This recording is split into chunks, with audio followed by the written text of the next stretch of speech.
9 अगस्त की रात को एक ट्रेनी डॉक्टर का बुरी तरह से रेप करके मार दिया जाता है। चेहरे पर इतनी बार हमला किया जाता है, इतनी बार पंच मारा जाता है कि चेहरे के ऊपर ग्लासेस पहने होते हैं वो टूटकर आंखों में घुस जाते हैं और दोनों आंखों से ब्लीडिंग होनी स्टार्ट हो जाती है। करीबन 150 ग्राम से ज़्यादा स्पर्म कलेक्ट किया जाता है। 14 अगस्त को हज़ारों की संख्या में लोग सड़कों पर उतरते हैं प्रोटेस्ट के लिए। दुनिया भर के अंदर, हर देश के कोने के अंदर प्रोटेस्ट देखा जाता है। दोनों पैरों को इस तरह खींचा जाता है कि हिप्स की हड्डी तक टूट जाती है। एनडीटीवी की इस आर्टिकल को देखो जहां देहरादून में 12 अगस्त को एक टीनेज लड़की का गैंगरेप कर दिया जाता है बस में, जब वो दिल्ली से उत्तराखंड जा रही होती है। न्यू दिल्ली की इस खबर को देखिए जहां एक 13 साल की बच्ची के साथ 5 दिन तक गैंगरेप होता है 5 लोगों के द्वारा। बेंगलुरु में एक स्टूडेंट पार्टी करके घर जा रही होती है, तभी एक बाइकर लिफ्ट देकर उसका रेप कर देता है। मध्य प्रदेश में एक 16 साल की लड़की के साथ एक 69 साल के आदमी ने रेप किया जब वे घर पर अकेली थी। एक 14 साल की बच्ची के साथ उसी के स्कूल के टीचर ने रेप किया, 20 दिन बाद वो मर जाती है। तस्लीम जहां जो कि एक नर्स थी, उत्तर प्रदेश के हॉस्पिटल से घर लौटते समय उसका रेप कर दिया जाता है। ये न्यूज सिर्फ 20 दिन के अंदर की है। सोचो 20 दिन में इतने रेप हो रहे हैं और कई केसेस तो ऐसे हैं इनको डर के मारे केसेस तक नहीं करते। आइए इस वीडियो में और अच्छे से समझते हैं। कोलकाता में हुए लेडी डॉक्टर के साथ That's the Kolkata doctors case in which the CBI has now, लेकिन जब कोलकाता जैसी घटनाएं होती हैं तो उन्हें पीड़ा होती है,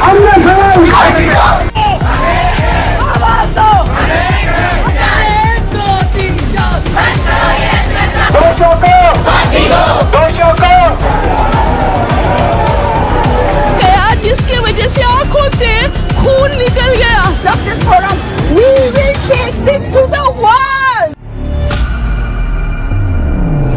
ये कहानी है कोलकाता के आरजी मेडिकल कॉलेज की। 9 अगस्त की रात ट्रेनी डॉक्टर ड्यूटी कर रही होती है RG medical college and hospital में। वही एक सिविक वॉलंटियर होता है जिसका नाम संजय रॉय है और हर हॉस्पिटल में एक वॉलंटियर होता है जिसका काम हॉस्पिटल में सेफ्टी चेक करना होता है। कुछ गलत होता है तो उसे रोकने का काम होता है। संजय रॉय अब यही वॉलंटियर जो क्राइम होने से रोकते हैं वही क्राइम कर देते हैं एक डॉक्टर के साथ। 9 अगस्त की रात के 3 बजे संजय रॉय अल्कोहल के नशे में और देर रात तक पोर्न देखने के बाद सोने के लिए हॉस्पिटल के 3rd फ्लोर पर एक सेमिनार हॉल होता है उसके अंदर जाता है। वहाँ संजय रॉय को पहले से ही एक ट्रेनी डॉक्टर सोई हुई मिलती है। अब सवाल ये आता है कि ट्रेनी डॉक्टर उस सेमिनार हॉल में कर क्या रही थी। एक्चुअली में उस रात ट्रेनी डॉक्टर अपने बाकी ट्रेनी डॉक्टर के साथ ड्यूटी पर थी, पर बाकी के ट्रेनी डॉक्टर के पास पेशेंट होते हैं और विक्टिम ट्रेनी डॉक्टर के पास मरीज ना होने की वजह से वो आराम करने के लिए रुक जाती है और धीरे धीरे उसे नींद आ जाती है। अब जिस फ्लोर पर सेमिनार हॉल था वो पूरा हॉल खाली था, सिर्फ ट्रेनी डॉक्टर और संजय रॉय के अलावा। अब ट्रेनी डॉक्टर को अकेली सोते हुए देखकर संजय रॉय के दिमाग में हैवानियत उठ जाती है और वह ट्रेनी डॉक्टर के ऊपर हमला कर देता है। उसी दौरान ट्रेनी डॉक्टर की आंखें खुल जाती है। वह संजय रॉय से बचने की पूरी कोशिश करती है, पूरा जोर लगाती है, चिल्लाती है, पर फ्लोर पर कोई नहीं होने की वजह से सारी कोशिशें बेकार होती है। अपने आप को बचाने के लिए ट्रेनी डॉक्टर संजय रॉय पर नाखून मारती है, मगर संजय रॉय ने ट्रेनी डॉक्टर का सर पकड़ कर दीवार पर दे मारता है। सर पर इतनी तेज हमला होने से ट्रेनी डॉक्टर बेहोशी की हालत में हो जाती है। सर दीवार से पिटने के बाद डॉक्टर के चेहरे पर इतने पंच मारता है कि ट्रेनी डॉक्टर ने जो चेहरे पर ग्लासेस पहने थे वो टूट कर आंखों में घुस जाते हैं और ट्रेनी डॉक्टर की पूरी तरह बेहोश हो जाती है और आंखों में से ब्लीडिंग होना स्टार्ट हो जाती है। इस बेहोशी की हालत में संजय रॉय ट्रेनी डॉक्टर के साथ मल्टीपल टाइम पेनिट्रेशन करता है। इतनी बुरी दरिंगी के साथ पेनिट्रेशन करता है कि इंसानियत भूल जाता है और दोनों पैरों को पेनिट्रेशन करते टाइम इतना खींचता है कि हिप्स की हड्डी तक टूट जाती है और पोस्टमार्टम की रिपोर्ट के अनुसार 14 इंजरीज पाई जाती है ट्रेनी डॉक्टर में। ट्रेनी डॉक्टर में शरीर का एक भी हिस्सा ऐसा नहीं होता जहां इंजरी या घाव ना हो। होठ, गर्दन, आंख, नाक, हाथ, सब जगह Sanjay Roy multiple time penetration करने के बाद ट्रेनी डॉक्टर का गला दबाकर मर्डर कर देता है। मर्डर करने के बाद संजय रॉय नीचे फ्लोर पर कपड़े चेंज करके सुकून से सो जाता है। इस तरह संजय रॉय इतनी दरिंदगी करने के बाद सुकून से सो जाता है और उधर ट्रेनी डॉक्टर को कोई देखने तक नहीं आता पूरी रात। फिर सुबह के 8:30 बजे जब हॉस्पिटल का एक स्टाफ सेमिनार हॉल में जाता है तो उसे खून से लथपथ मरी हुई ट्रेनी डॉक्टर मिलती है, जिसके शरीर एक कपड़े से ढका हुआ है, जो नीचे कुछ नहीं और पूरे शरीर पर चोट और घाव के निशान दिखते हैं, जिसे देखकर वो चिल्लाता है। तभी मौके पर पुलिस और हॉस्पिटल के लोग आते हैं। संजय रॉय इतनी दरिंदगी करने के बाद ऐसे सोता है नीचे जाकर कि मानो वो वहाँ था ही नहीं। पर संजय रॉय से एक गलती हो जाती है।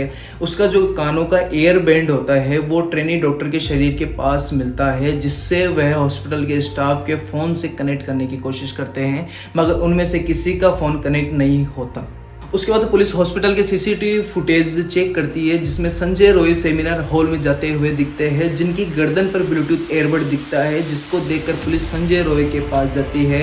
अब संजय रॉय ने रात में कपड़ों को खून को धो दिया था, लेकिन शायद वो अपने खून से संधे हुए जूते भूल गए। पुलिस वहीं संजय रॉय को अरेस्ट करती है और तभी पोस्टमार्टम की रिपोर्ट आती है, जिसमें ट्रेनी डॉक्टर की दोनों आंखों से खून बह रहा है, मुंह से खून बह रहा था, प्राइवेट पार्ट से खून बह रहा था, पेट पूरी तरह से जख्मी था, बायां पेट टूटा हुआ था, गर्दन टूटी हुई थी, दाहिना हाथ टूटा हुआ था और 150 ग्राम स्पर्म पाया जाता है ट्रेनी डॉक्टर के अंदर, जो कि एक इंसान के लिए पॉसिबल नहीं है। रिपोर्ट के अनुसार देखा जाए तो एक इंसान जो है वो एक दिन के अंदर 15 ग्राम स्पर्म से ज़्यादा नहीं कर सकता। अपने टॉपिक पर वापस आते हैं। इसे सुनकर लोगों का गुस्सा फूटता है और हजारों की संख्या में लोग प्रोटेस्ट पर उतर जाते हैं।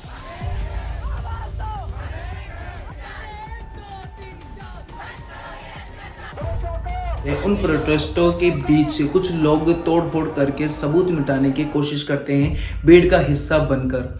बहुत सारे सेलिब्रिटीज़ भी जस्टिस के लिए स्टोरीज लगाते हैं, पर हमारे इंडिया में रेप करने वालों को सिर्फ अरेस्ट करके बाद में छोड़ दिया जाता है। 10 साल, 14 साल, 15 साल की सज़ा देने के बाद लोग प्रोटेस्ट करते हैं, 1 दिन 2 दिन, फिर सब भूल जाते हैं। आखिर कब तक इंडिया में वुमेन्स के रेप होते रहेंगे? हमें भी दूसरे देशों की तरह रेपिस्ट पर तुरंत सज़ा देनी चाहिए। इंडिया के कंपैरिजन में दूसरे देशों के रेपिस्ट की सजा इस तरह से है। सऊदी अरेबिया में सर काट देते हैं पब्लिक में, नॉर्थ कोरिया में स्क्वाड फायरिंग करके तुरंत मार देते हैं, ईरान, इजिप्ट, पाकिस्तान, अफगानिस्तान और भी कंट्रीज में डायरेक्ट हेडशॉट या फांसी लगा दी जाती है तुरंत। हमें भी इसी तरह की पनिशमेंट की डिमांड है रेपिस्ट के खिलाफ, क्योंकि हर साल हम हज़ारों की संख्या में रेप होते हैं। 2021 की रिपोर्ट के अनुसार 31,000 से ज़्यादा रेप हुए हैं हर साल। इसका एवरेज निकाले तो 86 रेप्स डेली किए जाते हैं इंडिया में। सबसे बड़ा सवाल अब ये उठकर आता है कि आखिर देश भर में औरतें सुरक्षित क्यों नहीं?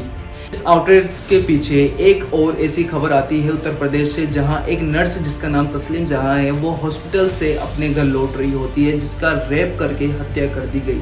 मुझे दुख इस बात का है कि आउटलेट सिर्फ 2 या 4 दिन या खींचकर हफ्ते 2 हफ्ते चलती है और बाद में लोग भूल जाते हैं। अगर हमें औरतों के रेप को जड़ से ख़त्म करना है तो हमें 3 कारण हैं जिन्हें हमें करते रहना पड़े। पहला है समाज का पैट्रियार्कल माइंडसेट। इंटरनेट पर चीप कंटेंट है जो औरतों को ऑब्जेक्टिफाई करता है, रेप को ट्रिविलाइज करता है, सेक्सुअल हैरेसमेंट को कैजुअली लेता है। ये सारी ऐसी चीज़ें हैं जिससे माइंडसेट प्रोपेगेट होता है और औरतों के खिलाफ इंकरेज होता है। दूसरा है विक्टिम ब्लेमिंग। समाज में रेप के लिए हमेशा औरतों को ही जिम्मेदार ठहराया जाता है और लोग अजीबोगरीब बहाने मारते हैं। इसका रेप तो इसलिए हुआ है क्योंकि वो बाहर गई थी, छोटी स्कर्ट पहनी थी। औरतों को बाहर नहीं जाना चाहिए, स्ट्रेंजर के साथ बात नहीं करना चाहिए।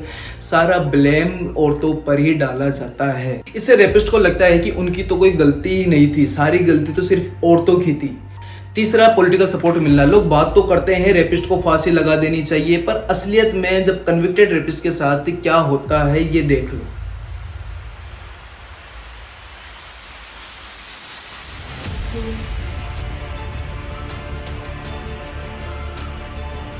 अगर देश को सही में औरतों के लिए सुरक्षित बनाना है तो इन 3 चीज़ों पर काम करना होगा।